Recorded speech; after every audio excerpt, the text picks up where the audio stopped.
સાલો કથાના પ્રસંગની અંદર જોગી સ્વામીની વાતો સાક્ષાત સવિતા ભાગ 1 કિરણ 53.63.4 અધૂરી કથા ચાલે છે. સારંગપુરના સઠા ઉપર એક અવસ્થામાં બીજી બે અવસ્થાઓ કેમ છે.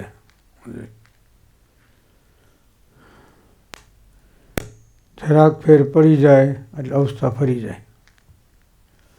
યથાર્થ જ્ઞાન અયથાર્થ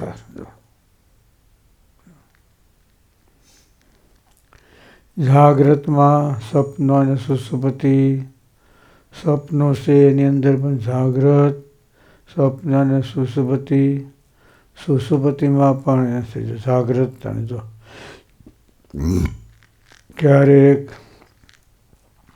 સુષુપ્તિમાં ગયા હોય ક્યારેક સ્વપ્ન થાય તો આપણે કહી દઈએ. ક્યારેક થોડું યાદ રહે અને ક્યારેક સુષુપ્તિમાં હોય એમાં તો પણ યાદ રહે નહીં.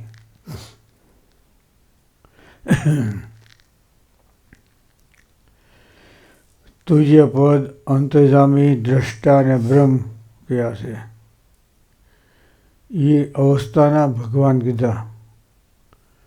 મોક્ષદાયક ભગવાન નહીં. 4 અવસ્થા છે ને એને તુર્ય પદ કહીએ, અંતર્જામી દ્રષ્ટા અને બ્રહ્મ કહીએ. 4 વાણીનું જ્ઞાન કોઈને સમાધિમાં અલૌકિક દ્રષ્ટિ થાય એને દેખામાં આવે પણ સર્વને દેખાય નહીં. જો સમાધિની અંદર સમાધિ એટલે પાછી વૃત્તિ. સમાધિ એટલે આપણી ભૂલ દેખાય એ સમાધિ.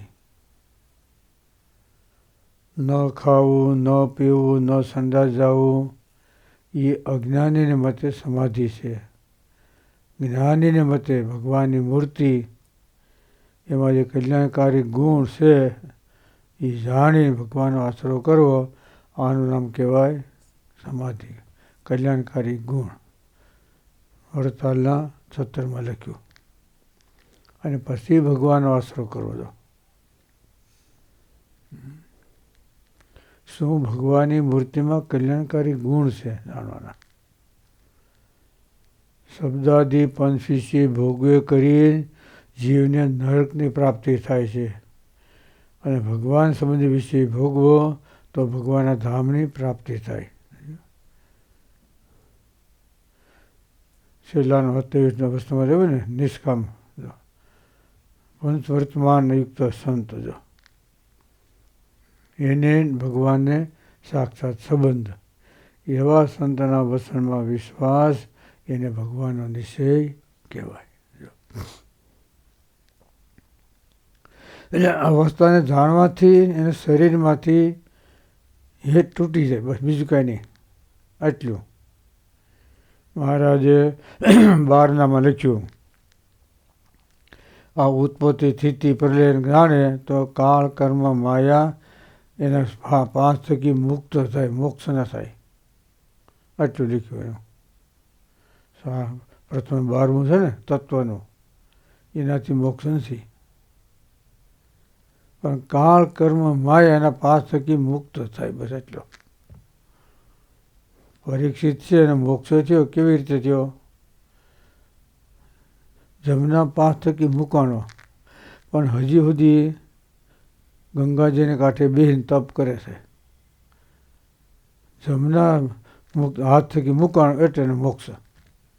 ઓમ નહીં. સમજ્યા? એટલે મહારાજ બહુ થોડું એમ લખ્યું અંદર ડિટેલમાં ઉતર્યા કે કોઈ એમ કે તેમ ભગવાનના ભક્ત છે ભગવાન રસી કીર્તન કેમ ગાવો છો તો એને એમ કહેવું કે સર્વ પરમહંસ માત્ર એના ગુરુ સુખદેવજી એને ભગવાનના રસી કીર્તન ગાયા માટે અમારે ગાવા છે. બસ અને જો ભગવાનના રસિકીર્તન ન ગાઈએ અને ભગવાનના ચરિત્રમાં દોષ પરઠીએ તો રાજા પરીક્ષિત અથવા બીજા એની પંક્તિમાં ભળીએ, પણ અમારે એની પંક્તિમાં ભળવું નથી. અમારે સુખદેવજી, સર્વ પરમસ એના ગુરુ સુખદેવજી એની પંક્તિમાં ભળવું છે. એટલે આમાં નંબર કાઢી નાખ્યો સ્વામી ભગવાને ભાગવતમાં રાખ્યો છે, ભલે ભલે વાંધો નહીં. અને મોક્ષ થયો કેટલો? જમના 5થી મુકાણો, બસ. હજી તપ કરે છે, સમજ્યા ને? કેની પેટે? અજામેલ. અજામેલનું કલ્યાણ થયું જમના 5થી મુકાણો, બરાબર ને? ના શંકાજી મળ્યા એટલે એટલો ફાયદો થયો અને પછી તપ કરી અને પછી ભગવાનના ધામને સત્સંગમાં જન્મ લે, ભગવાને સાધુને ઓળખે, આશરો કરે અને તે પછી ભગવાનના ધામની પ્રાપ્તિ થાય. થાય ખરી, ન થાય એમ નથી, થાય. એટલે ગુણાત્મા સ્વામી કે સિદ્ધિ, ગોલોક, વૈકુંઠ, પ્રધાન પુરુષ, મહાપુરુષ એ બધા અવધિવાળા ધામ છે. ત્યાંથી પાછું અહીંયા પૃથ્વી પર આવવું પડે, સમજ્યા? પુણ્ય કરી અમારા પરના સુખ પામીએ, પાછો ફોગટ ફેરો થાય રે થાય, થાય રે. જ્યાં છે પુંજ ભોગવા માટે આવવાનું. અહીંયા આવે પૃથ્વી પર ભગવાનને સંત મળે અને કેમ કરે તો એને અહીંથી અક્ષરધામમાં વાંચી ન જવાય, સિદ્ધિમાંથી ન જવાય, ગોલોકમાંથી ન જવાય, વૈકુંઠમાંથી ન જવાય, ક્યાંયથી ન જવાય. હા, ગુણાત્મા સ્વામી વાતોમાં લખ્યું. અને જો બીજા ધામના મુક્ત છે ને એમ તપ પ્રધાન છે એ બદ્રિકાશ્રમનો મુક્ત છે, વૈરાગ પ્રધાન છે એ શેષદ્વીપનો, આત્મનિષ્ઠા પ્રધાન છે એ વૈકુંઠનો, પ્રેમ પ્રધાન છે એ ગોલોકનો. એટલે જે અંગ એના પરથી એના એ પ્રાપ્તિ થાય. અંગ ઉપરથી એના અંગની એની પ્રાપ્તિ થાય. બોલો.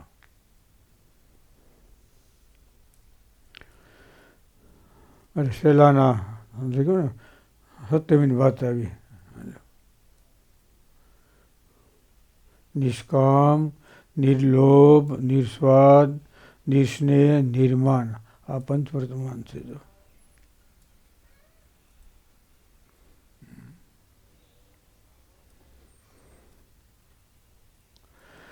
જેમાં દેખાય એવા સંત એને ભગવાને સાક્ષાત સંબંધ, એવા સંતના વસનમાં વિશ્વાસ, એટલો ભગવાનનો નિશ્ચય. બસ આપણી મેળે નિશ્ચય નહીં કરવાનો. સ્વામી બાપા કે સત્પુરુષ એને મધ્યમ રાખી અને નિશ્ચય કરવાનો. આપણી મેળે કરશું તો આપણા સ્વભાવ એને વૃદ્ધિ પામે.